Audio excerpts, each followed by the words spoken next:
요한복음 21장 1절에서 14절 말씀까지입니다. 우리 같이 교독하시며 말씀 확인할 텐데요. 제가 먼저 1절 읽도록 하겠습니다. 그 후에 예수께서 디베라 호수에서 또 제자들에게 자기를 나타내셨으니 나타내신 일은 이러하니라.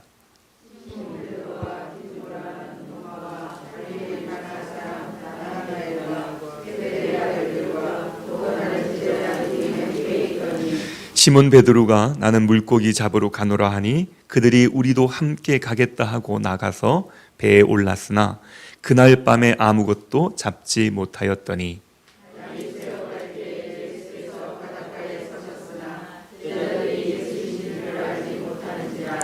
예수께서 이르시되 얘들아 너희에게 고기가 있느냐 대답하되 없나이다.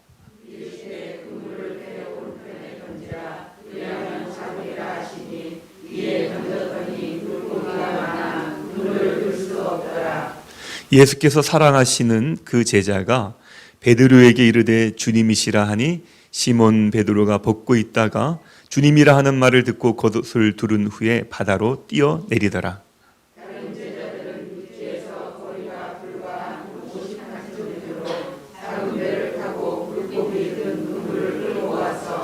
육지에 올라오니 숯불이 있는데 그 위에 생선이 놓였고 떡도 있더라.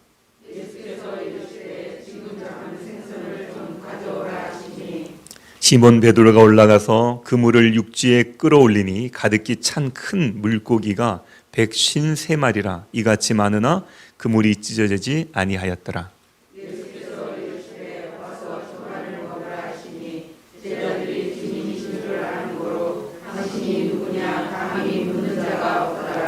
예수께서 가셔서 떡을 가져다가 그들에게 주시고 생선도 그와 같이 하시니라. 세 번째로 제자들에게 나타나신 것이라. 아멘, 아멘, 할렐루야. 오늘은 우리의 구원자로 오신 예수님께서 고통과 절망과 배신 가운데에서도 죽음을 끼치시고 부활하신 사망의 권세를 깨뜨리시고 부활하신 부활주일입니다.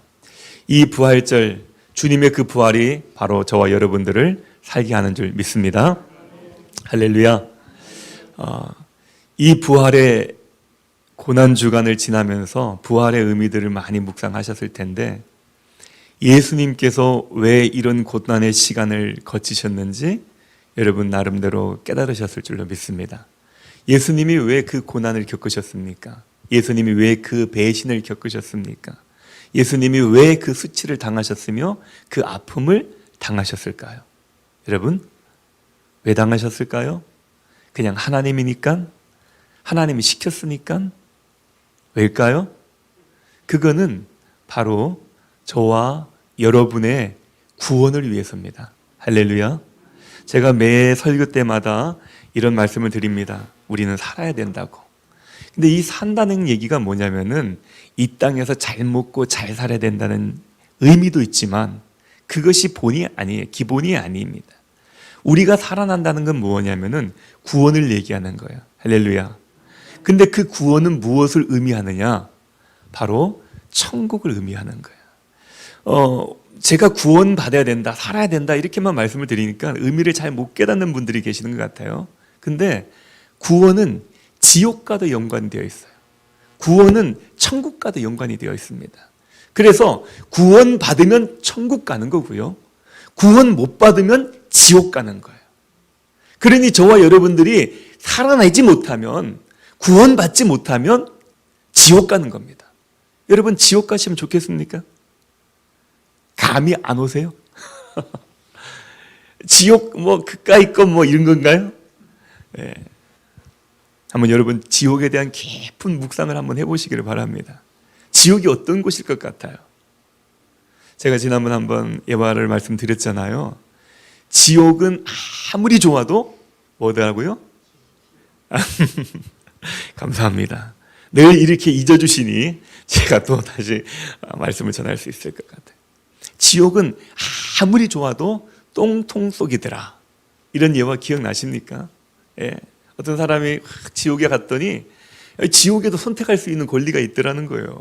그래서 네가 가고 싶은 방 골라라. 그래서 이 방 저 방 문을 열어봤는데 막 방들마다 너무나도 막 아주 끔찍한 장면들이 있는 거예요.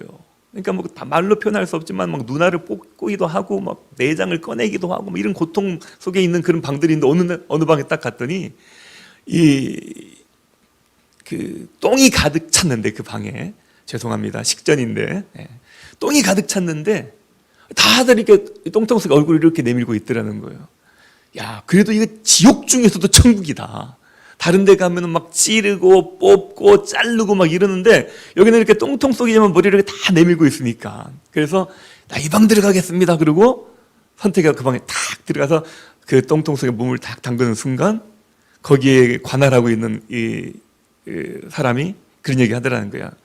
뭐 1000년 중에 휴식 뭐 끝 입수 막 이러더라는 거예요. 그래서 막 다들 머리를 집어넣는데 안 집어넣으니까 발로 밟고 막 몽둥이를 때리고 막 이러길래 옆에 있는 사람한테 물어봤대요. 막 똥물을 벌컥벌컥 마시면서 이게 무슨 상황이냐고.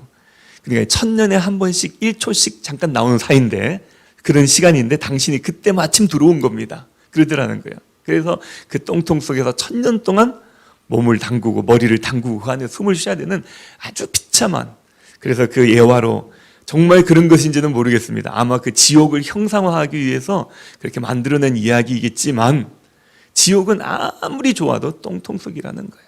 여러분 지옥 가시면 안 됩니다. 할렐루야. 예수님이 왜 십자가에 달려 돌아가셨냐고요. 저와 여러분들을 지옥 가지 않게 하시려고요. 구원은 우리가 구원이라고 얘기하니까 자꾸 지옥과 천국은 생각하지 않는 것 같은데 구원은 지옥과 연결되어 있는 거예요. 구원은 천국과 연결되어 있는 거예요. 근데 그 구원을 얻기 위해서는 어떻게 해야 되느냐? 믿음이 있어야 된다는 거예요. 그럼 그 믿음은 어떤 믿음이냐? 제가 매일 말씀드리고 있는 거예요. 그 얘기하면 또 바쁘니까 오늘 주제와는 또 다른 얘기니까 그 다음에 또 얘기하기로 하고요. 오늘 본문 말씀 요한복음 21장 말씀은요, 제가 부활절 때마다 여러 말씀들이 있어요. 예수님께서 새벽에 부활하시고 마리아가 찾아가고 제자들이 찾아가고 제자들을 만나시고 평안하라 그러고 도마가 예수님 나 못 믿겠다. 예수님 정말 부활했냐? 그러니까 예수님 다시 나타나가시고 만져봐라. 막 이렇게 손잡고 못 잡고 보여주시고 이런 얘기들이 많이 있지만 제가 이 부활절날 꼭 여러분과 나누고 싶은 말씀이 요한복음 21장에 있는 말씀입니다. 왜냐하면요, 예수님이 어디에서 부활하셨어요? 죽음에서 부활하셨잖아요. 근데 죽음이라는 게 뭡니까, 여러분? 죽음이라는 것은 사람들이 극복해낼 수 없는 환경들이 참 많이 있어요. 우리가 다 할 수 없습니다. 그런데 사람이 극복할 수 없는 것 중에 최고점에 있는 것이 뭐냐면 바로 죽음이에요. 죽음 앞에서는 어떤 누구도 저항할 수가 없는 거예요. 아무리 대통령이고 아무리 위인이고 아무리 훌륭한 분이라 할지라도 죽음 앞에서는 그냥 아무 말 없이 그냥 그렇게 받아들일 수밖에 없는 것이 죽음이라는 겁니다. 그런데 예수님은 그 죽음 가운데 들어가셨어요. 죽었어요. 분명하게 죽었습니다. 로마 병정들이 확인했어요. 장사를 지냈습니다. 그런데 거기에서 일어나신 거예요. 부활하신 거예요. 다시 살아나신 겁니다. 할렐루야. 그러니 얼마나 놀라워요. 그 죽음을 깨치시고 일어나신 그분은 우리와 비교도 할 수 없는 정말 신기한 분이에요. 신비한 분입니다. 신령한 분입니다. 감히 번접도 할 수 없는 어떤 그런 포스가 느껴지는 그런 분일 거란 말이죠. 그분이 부활하신 이후에 이 땅에 무슨 미련 남았겠어요? 하늘에 계셨던 분이신데 이 땅에서 33년을 살았는데요. 33년의 삶을 살면서 3년이라는 시간 동안은 정말 하나님의 나라를 복음을 증거했지만 그 시간들이 얼마나 괴로웠겠습니까? 사랑하는 제자들이 있었지만, 그러나 하나님의 뜻을 이루는 것이었지만, 그러나 그를 향한 공격들이 얼마나 많았겠냐고요. 결국에는 예수님을 죽이기까지 했지 않습니까? 우리 종료주일에도 말씀을 드렸지만은요, 예수님이 예루살렘 성으로 나귀를 타고 입성하실 때 사람들이 얼마나 기뻐했습니까? 야, 저 사람이 오면은 우리는 구원받을 거야. 그리고 뛰쳐나와가지고 호산나 다윗의 자손이여 막 이러면서 막 종려나무 가지를 흔들고 옷을 벗어 막 그 자리에 깔면서 예수님을 환영했다가 채 일주일도 안 돼서 예수님을 죽이라고 소리쳤던 사람들이었습니다. 왜 그랬냐고요? 왜 그랬습니까? 자신들의 뜻과 맞지 않으니까. 내가 생각했던 메시아가 아니니까요. 그렇게 예수님을 죽음으로 몰아내고 소리 지르고 단합을 했어요. 예수님 얼마나 배신감 느끼겠습니까? 배신만큼 힘든 건 없는 것 같아요. 제가 말씀드렸잖아요. 살인도 나쁜 것이고 폭력도 나쁜 것이에요. 그런데 그것만큼 더 나쁜 것이 있다면 저는 사기라고 봅니다. 사기예요. 아주 그 사기는 몸을 상하게 하는 것뿐만 아니라 그 마음까지도 상하게 하는, 또 더구나 믿은 사람한테 배신을 당했다면 더 얼마나 힘들겠습니까? 그런데 예수님이 그 일을 겪으신 거예요. 그러니 부활하신 다음에 야, 나는 하나님 사명 다 감당했으니까 이제 하늘나라로 올라가야지. 그리고 막 올라가도 누가 왜 올라가냐고, 더 남아서 하나님 일을 하라고 얘기할 사람 아무도 없었어요. 자기네들이 한 일들이 있으니까. 그런데 예수님은 하늘나라로 올라가지 않으시고 이 땅에 남으셔서 며칠 동안요? 40일 동안 이 땅에 남으셔서 이렇게 제자들을 만나시면서 또 한 사람 이렇게 만나 주셨다는 거예요. 왜 그랬을까? 거기에 대한 말씀을 오늘 함께 나눠보려고 합니다. 오늘 21장 말씀을 보니까 예수님께서 여러 번 제자들을 만나 주셨는데 14절의 말씀 보니까 뭐라고 하셨어요? 예수께서 죽은 자 가운데서 살아나신 후에 몇 번째로요? 세 번째로 제자들에게 나타나신 것이라. 오늘 이 말씀 속에서는요, 우리는 어떤 하나님, 우리가 부활하신 그 하나님은 예수님은 정말 신비하신 분이고 거룩하신 분이고 신령한 분이라고 생각하면서 감히 근접도 할 수 없는 분이라고 떠받치고 찬양하고 막 이러지만은 실제적으로 우리의 삶 가운데 임하셨던 그 예수님은 어떤 분이시냐면요, 살으실 때와 마찬가지로 우리와 함께 웃으시고 우리와 함께 울어주시는 인간적인 예수님이셨다는 것입니다. 할렐루야. 하나님은 우리가 근접할 수 없을 정도로 그렇게 한 분이 아니셨어요. 제가 군에 있을 때 대통령의 위엄을 느껴봤습니다. 그냥 우리는 대통령 그러면은 그냥 대통령인가 보다 이러잖아요. 근데 군에 있을 때 저희 부대가 대통령 경호를 나간 적이 있었거든요. 근데 우리는 그냥 일반 군인이니까 대통령 경호를 나가긴 했는데 대통령을 옆에서 볼 수가 없어요. 저 먼 발치에서 봐야 되는 겁니다. 그걸 나가기 위해서 몇 개월 전부터 훈련을 받고 암기사항을 외우고 막 이래요. 그 주위에는 항상 경호원들이 따라다닙니다. 깍두기 머리한 그 경호원들이 쫓아다니고 또 위협적으로 총을 들고 다니고 육안으로 보이지는 않지만은 이게 가방을 들고 다니고 막 이렇게 합니다.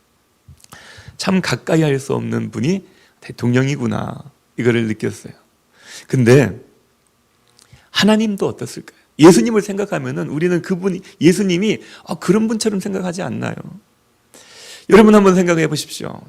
그렇게 대통령이나 하나님을 생각하지 않더라도 목회자를 한번 생각해 보면 여러분들 마음속에 어떤 목회자 그러면 어떤 그런 그림들이 그려집니까? 근엄하고 엄숙하고 막 죽음 앞에서도 막 눈물을 흘리지 않고요, 막 얼굴 굳으면서 막 이렇게 얘기할 수 있는, 그러면서 선과 악을 갈라내는 어떤 심판자 같은 그런 목회자들이 정말 목사님이야 이런 생각하지 않습니까? 일반 교회들 가보시면은 장로님들이 계시잖아요. 장로님들이 계시는데 그 장로님들 레벨이 어떻게 결정되어지냐면 보면요, 보통 이제 갓 장로님 되신 분들은 굉장히 인간적이세요. 근데 수석 장로님 정도 되면은 굉장히 근엄하세요. 말도 잘 안 하고 그냥 나타났다가 예배 드리는데 분명히 그 장로석에 앉아 있는 것 같았는데 어느 날 갑자기 예배가 끝나면 안 보여요. 그럼 장로님실에 딱 가가지고 가장 가운데 자리에 앉아가지고 딱 이러고 앉아 있으면은 막 장로님 밑에 있는 장로님들이 막 이렇게 커피도 갖다 주고 이런 모습, 이것이 마치 교회 안에서 거룩과 신령을 얘기하는 것 같이 보이지 않습니까? 그런데요, 2000년 전 오늘 새벽에 부활하셨던 그 예수님은요, 죽음을 이겼다고 해가지고 우리와 상관없는 그런 자리에 계신 분이 아니시란 거예요.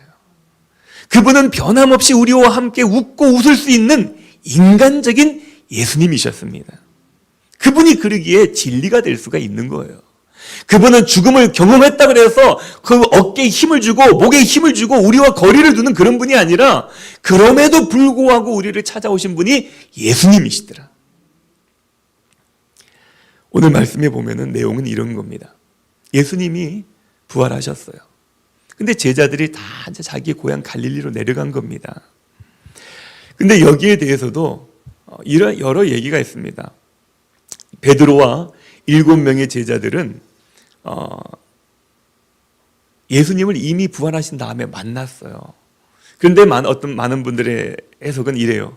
그들이 예수님이 죽고 나니까 그들이 사명을 잃어버리고 변질이 되어서 자기의 고향으로 돌아가가지고 먹고 살기 위해서 고향으로 돌아갔다. 하나님을 버렸다. 예수님을 배신했다. 뭐 이런 말씀들을 하시는데, 근데 저는 그렇게 보지 않습니다.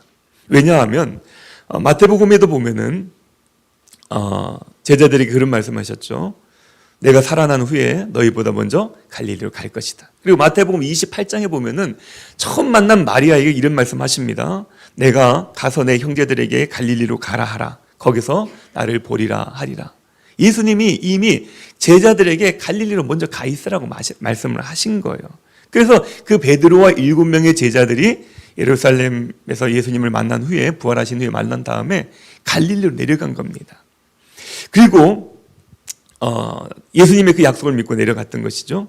그런데 7명이 모여서 있었는데 어느 날 갑자기 베드로가 얘기하는 거예요. 난 고기 잡으러 갈 거야. 여기에서 이제 또 어떤 분들은 그런 얘기하죠.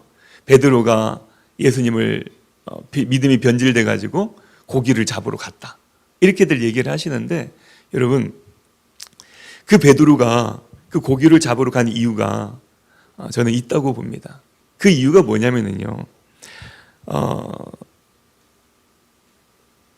여러 해석들이 있습니다만은 절대로 오늘 제 입장에서는요. 3번째 만나는 거였잖아요. 그러니까 이미 공식적으로 만난 건 2번이 있었고 비공식적으로 이 성경에 기록되지 않은 비공식적인 만남도 있었을 거란 말이에요.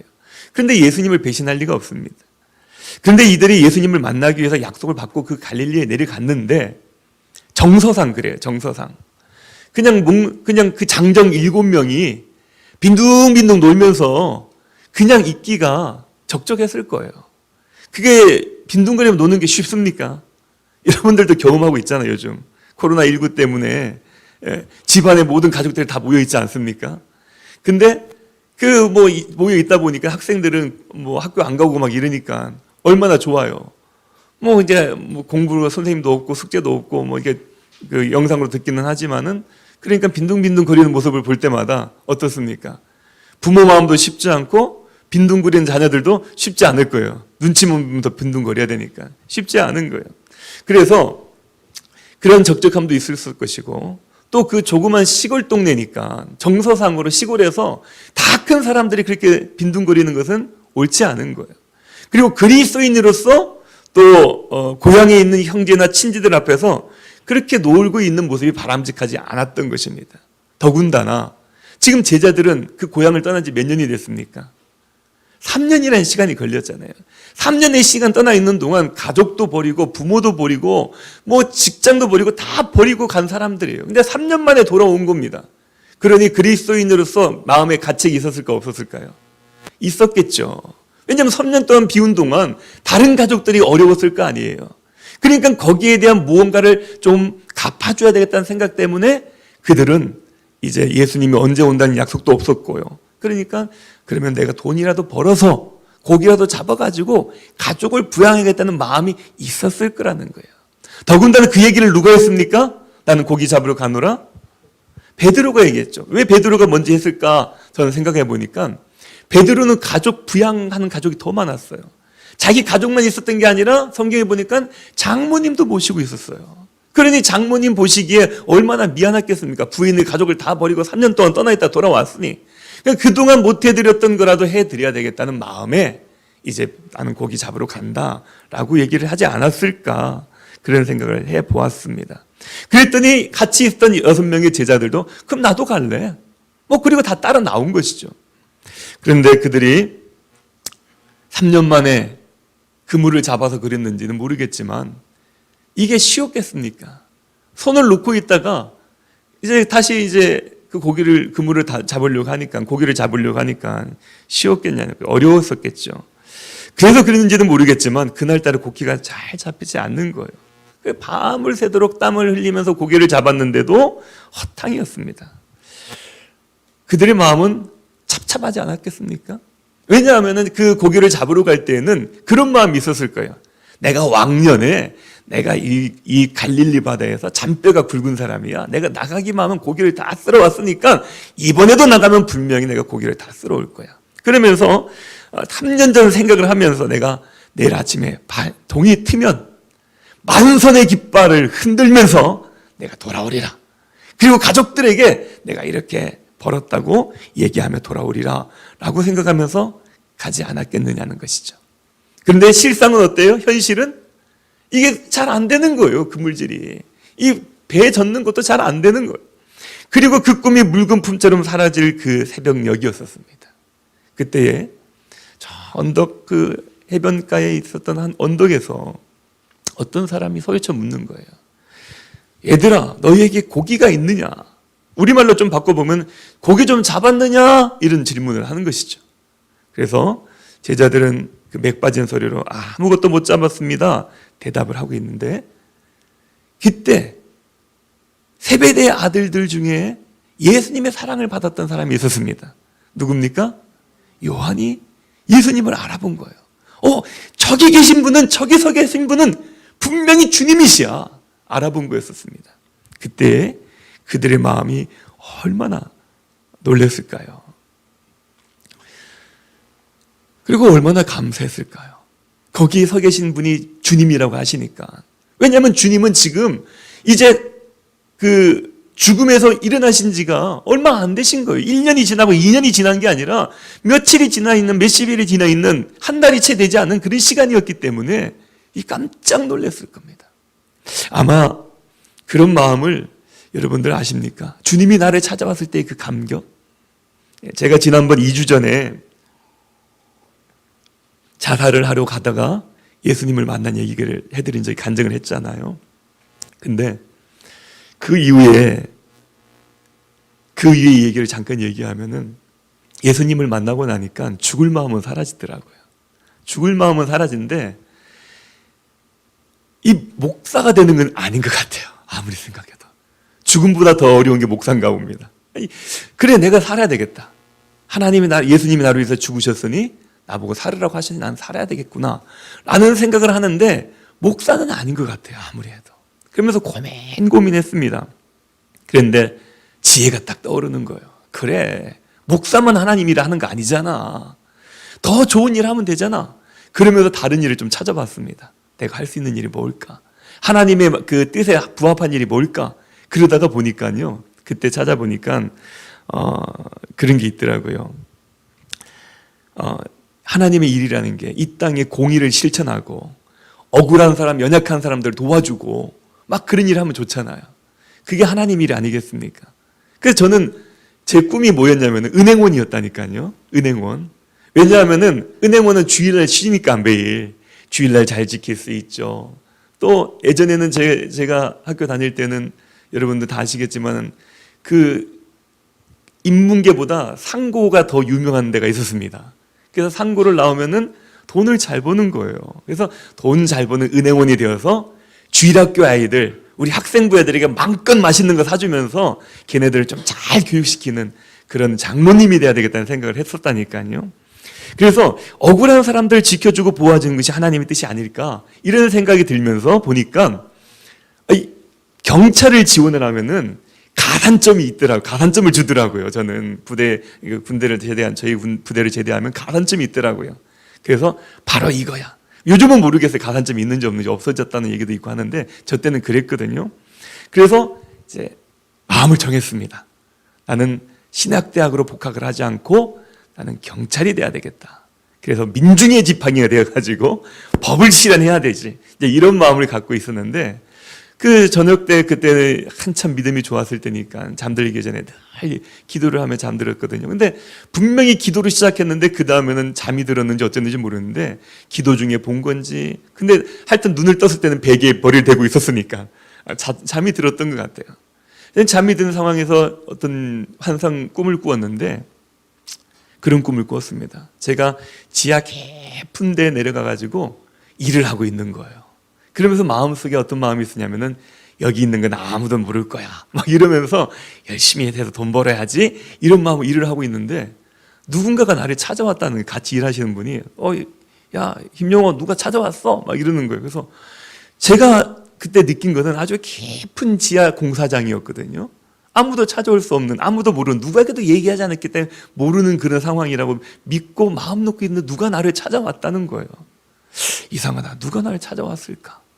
그리고 딱 그분을 만나러 갔는데 저 먼 발치에서 딱 쳐다보는데 내가 예수다라고 얘기 안 하는데 불구하고 딱 보니까 알겠더라고요. 마음이 울컥하는 거예요. 나는 실컷 예수님 피해가지고 내가 이렇게 살아보려고 이렇게 이곳까지 내려왔는데 이곳까지, 이 깊은 곳까지 나를 찾아오신 예수님이라고 생각을 하니까 너무 죄송하고 또 한편은 너무 감사한 거예요. 여기 오실 분이 아닌데 너무 감사했습니다. 그래서 마음이 울컥했고요. 예수님이 그때 하셨던 말씀이 나를 좀 도와줄 수 있겠느냐. 이 말씀 듣고 네, 그랬죠. 네. 근데 그 일이 뭐냐면은요. 그럼 따라오라 그래서 따라갔거든요. 따라갔더니 이렇게 뭐 공사장 같은 거, 폐 자재 같은 거 막 쌓아놓는 데가 있잖아요. 거기로 끌고 가시더니 손가락을 할게면 저것 좀 들어달라는 거예요. 저것 좀. 근데 순간 갈등이 생겼어요. 왜냐하면 그때는 그렇게 지금은 몸이 많이 약해져 있지만 그때는 막 건강이 저는 제일 유일한 재산이었거든요.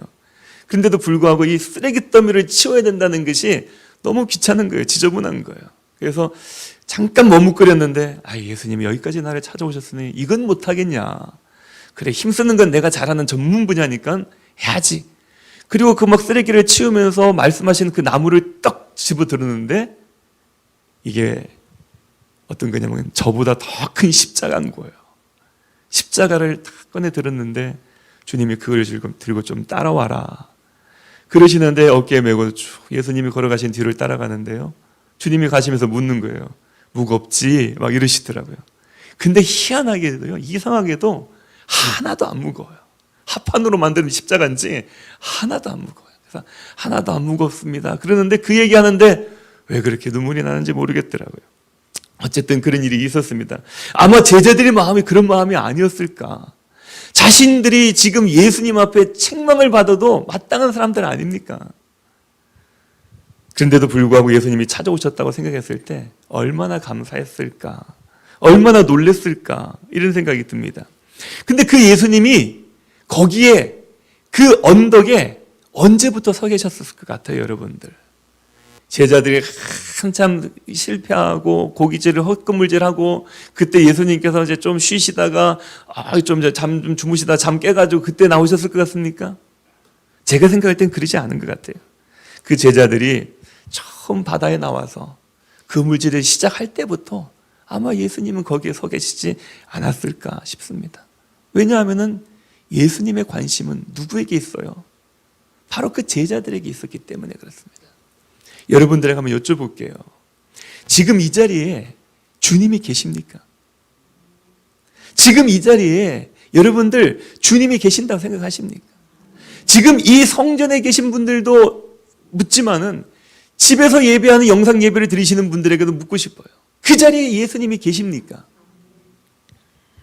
그렇습니다.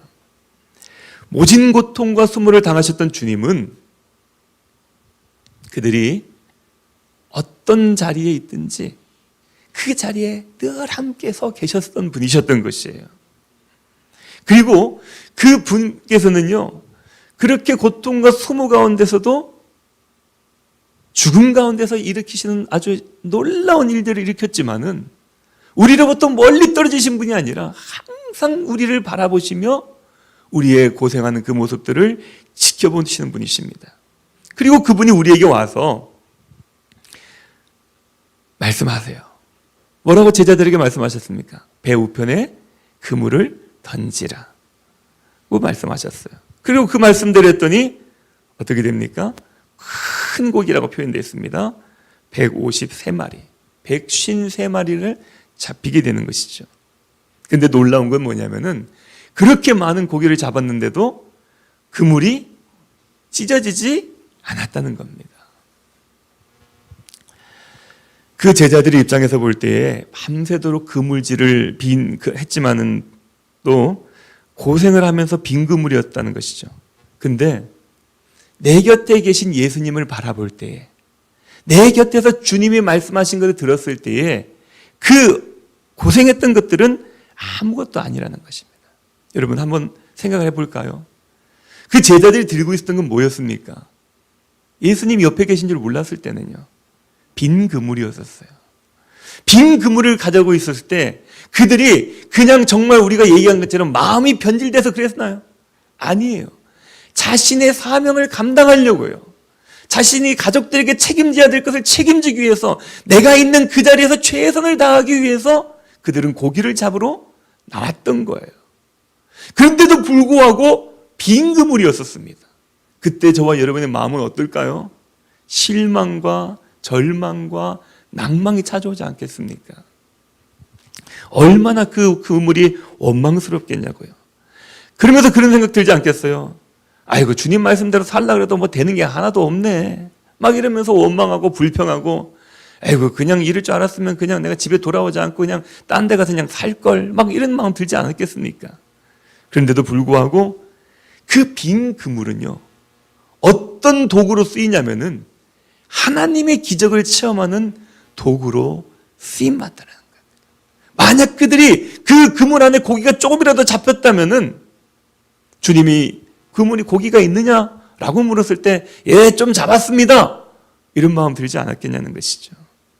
우리가 최선을 다했던 그 노력은 헛되지 않았다는 겁니다.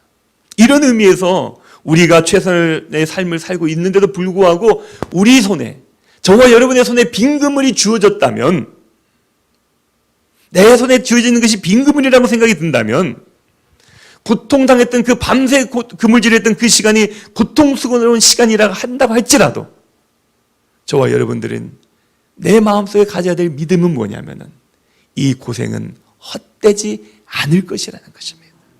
저와 여러분들이 주님의 말씀대로 사는 이 고생은 지금 현재 빈 그물이지만은 결코 헛된 일이 아닐 거라는 거예요.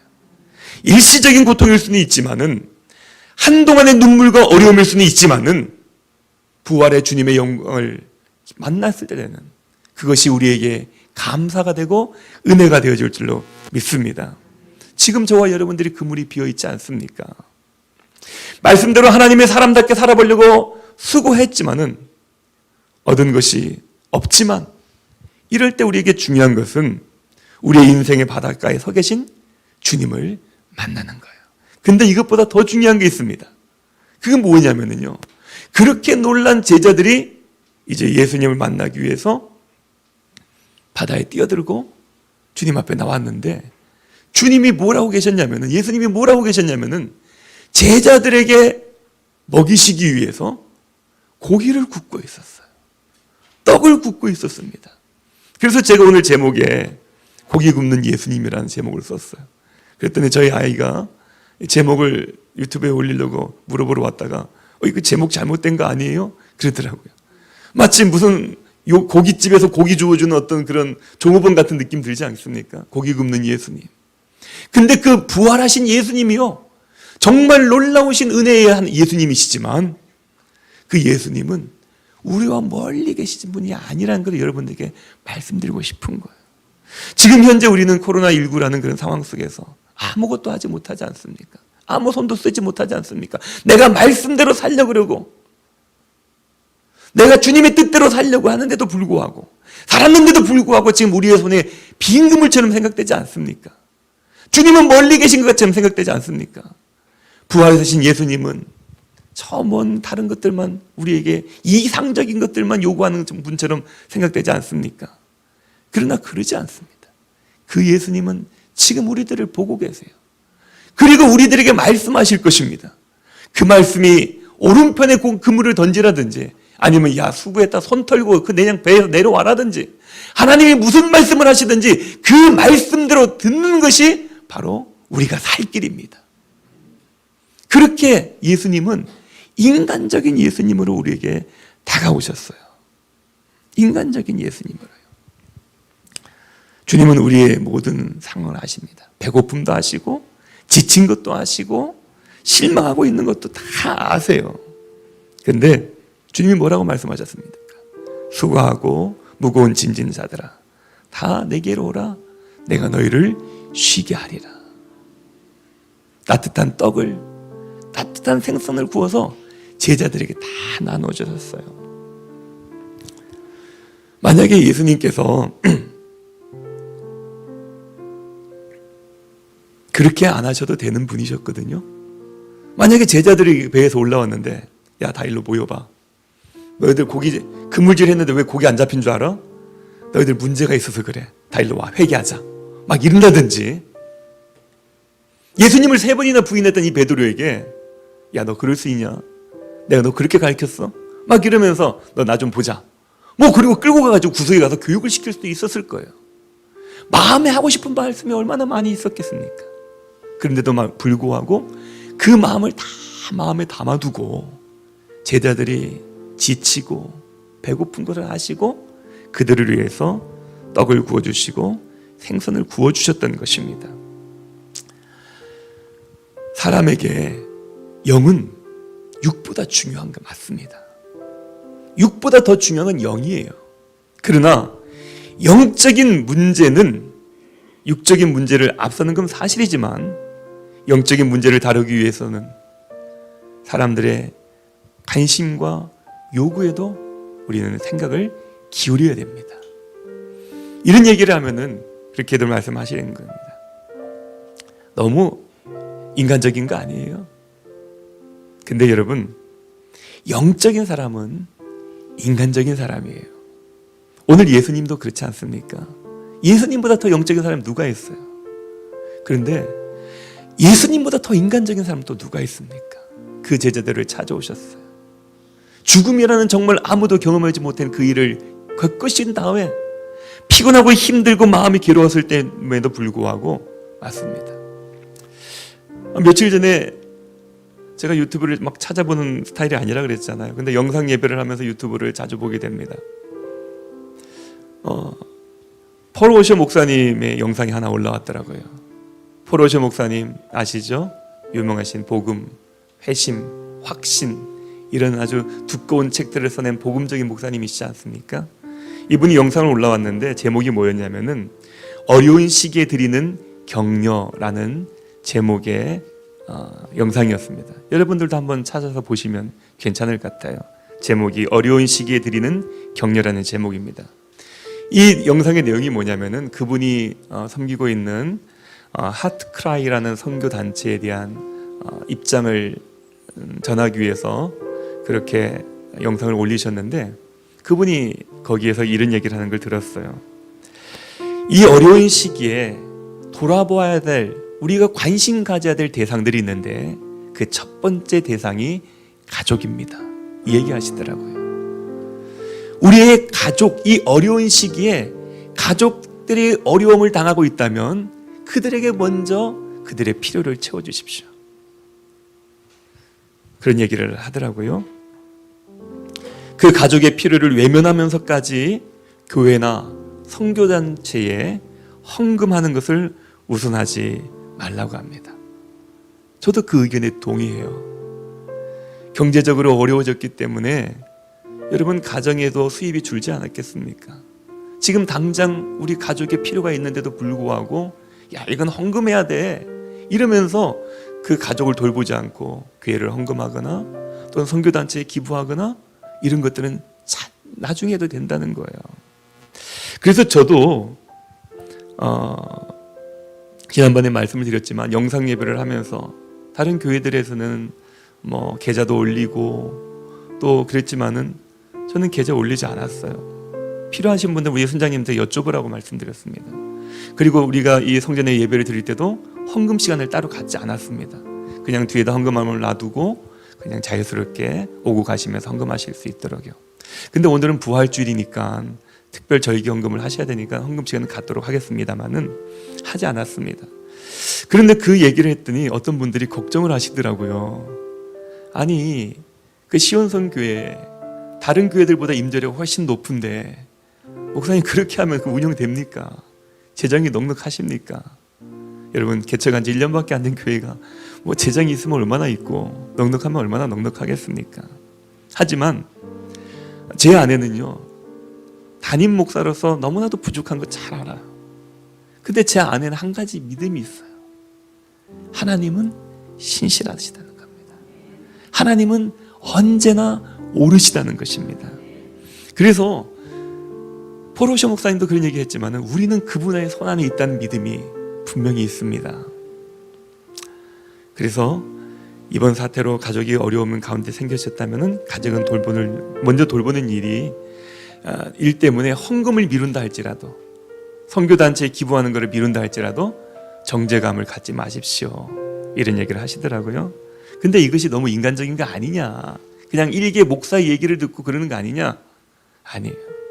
성경 디모데전서 5장 8절에 보면은 이런 얘기가 있어요. 자기 친족, 특히 자기 가족을 돌보지 아니하면 믿음을 배반한 자요 불신자보다 더 악한 자니라. 오늘 부활하신 예수님께서는, 왜 제가 이 말씀을 드렸냐면은, 오늘 죽음을 이기고 부활하신 그 예수님께서는 권위와 위험을 내세우지 않으시고 제자들의 수고와 어려움을 먼저 살펴주시는 그 모습이 요한복음 21장에 나와 있거든요. 그래서 저는 부활절 날 어떤 성경 구절보다 이 성경이 너무 마음에 들어요. 그래서 자주 이 본문을 설교를 합니다. 굶주린 사람에게 장황한 설교가 무슨 필요하겠어요? 잠을 자지 못한 사람에게 성경 공부를 한들 얼마나 감동을 주겠습니까? 주님께서는요, 이 말씀을 통해서 밤새 헛수고를 하고 있는 제자들에게 찾아가셔서 그들을 지켜보시고 그들의 배고픔과 지침과 또한 주님에 대한 미안한 마음들을 다 사랑으로 보듬어 주시는 그 모습을 우리들에게 보여주시고 계십니다. 연약한 우리를 이해하시기 때문에 그 제자들에게 와서 밥 먹자 이렇게 얘기하시면서 고기를 구우셔서 제자들에게 하나씩 떼어주시고, 똑똑 구우셔서 야 알아서 먹어 이것도 아니고요, 베드로에게 떼어주시고 요한에게 떼어주시고 뭐 이렇게 떼어주시면서 그들에게 다 챙겨주셨던 주님이십니다. 여러분, 저와 여러분들이 실패를 경험하고 있을 수도 있어요. 저와 여러분들이 어려움을 경험할 수도 있습니다. 아플 수도 있어요. 근데 여러분 혼자가 아닙니다. 여러분들이 고통당하는 그때에도 여러분 혼자 고통당하는 거 아니라는 거 믿으시길 바라겠습니다. 제가 물어봤죠. 지금 주님이 여기에 계십니까? 주님은 이 자리에 계십니다. 여러분들이 조금만 더 마음을 가지고 주님을 찾으십시오. 주님이 우리 곁에 계시기 때문에, 그물을 던지며 고생하는 그 바닷가에 서 계시기 때문에 주님은 우리의 배고픔을, 우리의 피곤함을 감싸주시고 보듬어주시고 손 내밀어 주실 수 있는 분입니다. 그 부활의 주님을 저와 여러분들이 만나시기를 바랍니다. 그분을 만나고 그분의 음성을 들으십시오. 만나는 것뿐만 아니라 그분이 우리에게 말씀하시기를 오른편에 던지라면 그물을 오른편에 던지시고, 만약에 손 털고 배에서 내리라 그러면 내리면 되는 것이고, 주님 말씀을 들으십시오. 거기에서도 꿋꿋이 내가 누군 줄 아세요? 내가 갈릴리에서 잔뼈가 굵은 사람이에요. 무슨 오른편에 던진다고 고기가 잡힙니까? 던져도 안 되더만 막 이러면서 주님 앞에 대들지 마시고요, 그 부활하신 주님께서 우리에게 하신 그 음성을 듣기를 바라겠습니다. 그분은 어떤 분이시냐면요, 우리가 지쳐서 걷지 못할 때는 우리를 버려두고 가시는 분이 아니세요. 우리를 업고 가시는 분이십니다.